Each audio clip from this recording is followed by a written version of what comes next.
The hotel manager looked at my ex-husband, then at his new bride, and quietly said, "I'm sorry. This account is closed." My ex froze.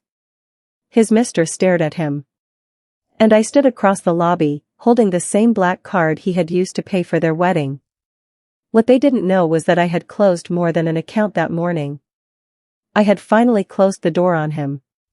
My name is Claire Morgan, and for almost 8 years, I believed my marriage to Daniel was the safest part of my life. I was 36. Daniel was 38. We had met when we were both struggling to build our careers. I eventually started a small interior design company, while Daniel worked in commercial real estate. When my business grew, I opened a premium credit account for business travel and major purchases. The card was black, expensive, and tied directly to my company. Daniel was an authorized user. I trusted him. That was my first mistake. The second was believing that because someone had once loved me, they couldn't eventually hurt me. Daniel's affair started quietly. Late meetings. Sudden business trips. His phone always turned face down. I noticed everything. But every time I asked, he had an explanation. "You're imagining things," he'd say. "I've just been stressed." "You're working too much, Claire." I blamed myself. Then one Friday night, I found a hotel receipt in his jacket. It wasn't a business hotel. It was a luxury resort. 2 people. 1 room. 3 nights. I confronted him. He didn't even try to lie. Daniel simply sat at the kitchen table and said, "Her name is Vanessa." My hands went cold. "How long?" "Almost a year." A year. He had been looking me in the eyes every morning for 12 months while secretly building another life. "Do you love her?" He looked away. "Yes." That single word hurt more than the affair itself. We divorced several months later. I thought that was the end. It wasn't. Because Daniel had left one thing behind. His authorized access to my black card.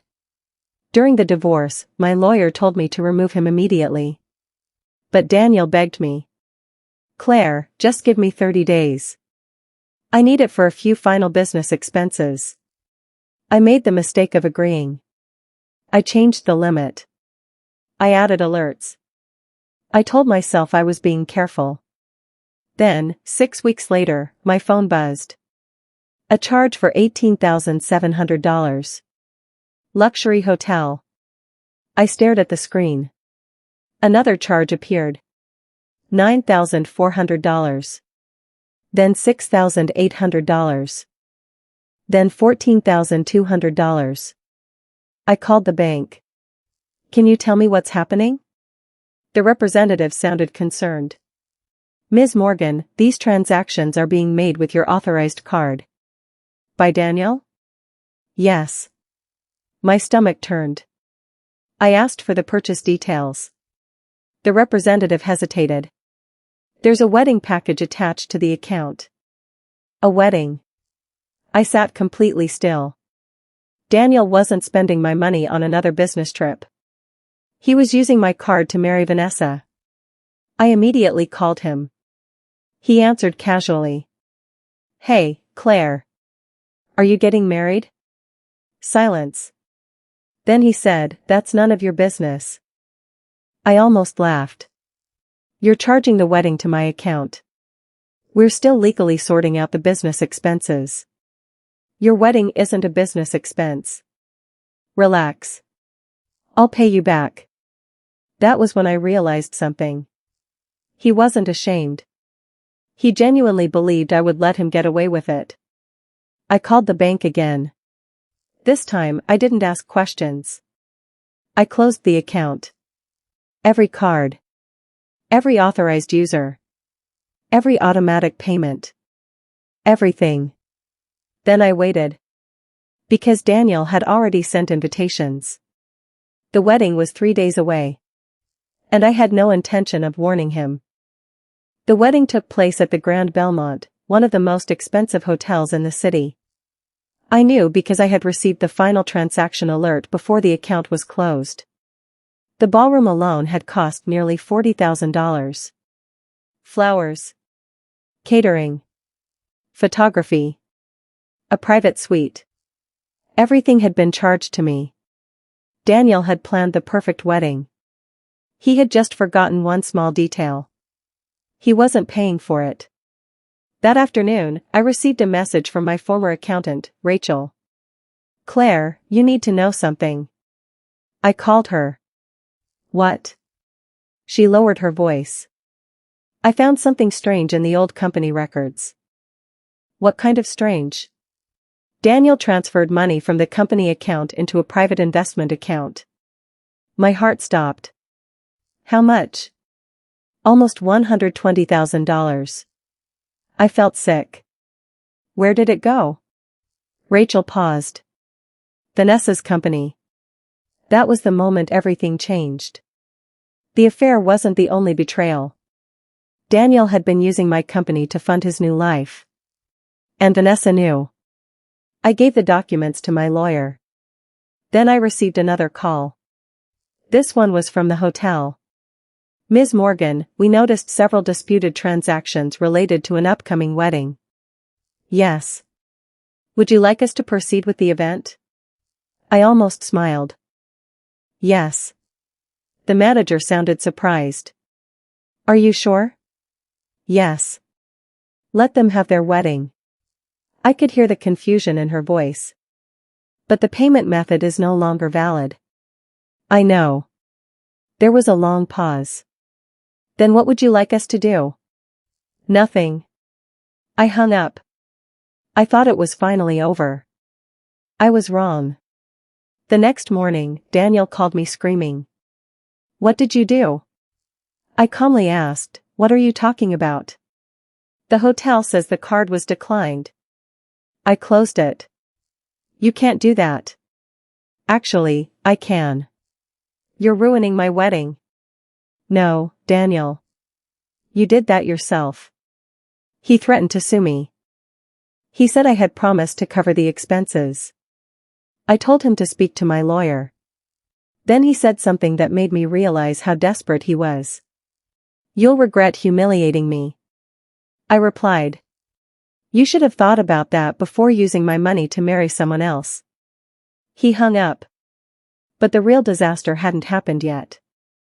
At the hotel, Daniel and Vanessa arrived expecting everything to be ready. The ballroom was decorated. The flowers were there. The guests were arriving.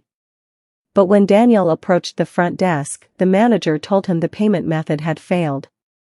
Daniel pulled out another card. Declined. Another. Declined. He called his bank. His accounts had been frozen. Not because of me. Because my lawyer had filed documents showing suspicious transfers from my company. The bank had flagged the accounts while investigating. Daniel had built the entire wedding on money he didn't actually have. Then came the moment everyone would remember. The hotel manager looked at him and said, "Sir, I'm sorry. Your account is closed. We can't release the remaining services without payment." Vanessa stared at Daniel. "What does he mean?" Daniel turned pale. "It's temporary." She shook her head. "You said everything was paid." "It was." "With her card?" Daniel said nothing. Vanessa looked at him like she was seeing him for the first time. Then she walked away. I wasn't there to enjoy the humiliation. At least, that's what I told myself. But later, a guest sent me a video. Daniel was standing in the lobby surrounded by confused relatives while Vanessa demanded answers. Then the hotel staff began removing the flowers. The wedding wasn't cancelled because of some dramatic revenge scheme. It was cancelled because the person paying for it had never been Daniel. It had been me. And I had finally stopped. But there was one more twist. 3 weeks later, my lawyer called. "Claire, we found something else." "What?" "Daniel didn't just use the company account." My stomach tightened. "What else did he do?" He forged her signature on a loan application. I couldn't speak.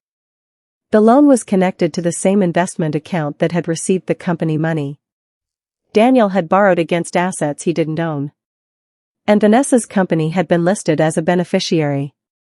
The investigation became much bigger than a failed wedding. There were financial records, emails, bank transfers, forged documents, and messages proving Daniel had discussed the money with Vanessa. I didn't need revenge. The truth was doing all the work. Months later, Daniel was forced to repay a large portion of the money and faced serious legal consequences. Vanessa ended the relationship. My company survived. But I changed. For years, I had thought strength meant forgiving people. I thought being generous meant giving someone one more chance. Now I understood something different. Boundaries aren't cruelty. They're protection.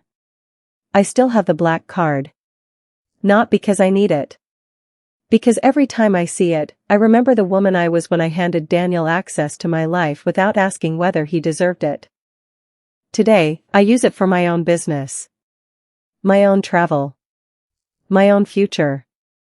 And I never think about the wedding that didn't happen. Sometimes people believe they can take everything from you because you've been kind enough to let them in. But kindness doesn't mean unlimited access. Trust doesn't mean surrender. And forgiveness doesn't mean giving someone the keys to hurt you again. Daniel wanted to use my black card to start a new life with his mistress. Instead, that little piece of plastic became the line I finally drew. The hotel said, "Account closed." And for the first time in years, I realized something even more important. So was my marriage. And I had never felt freer.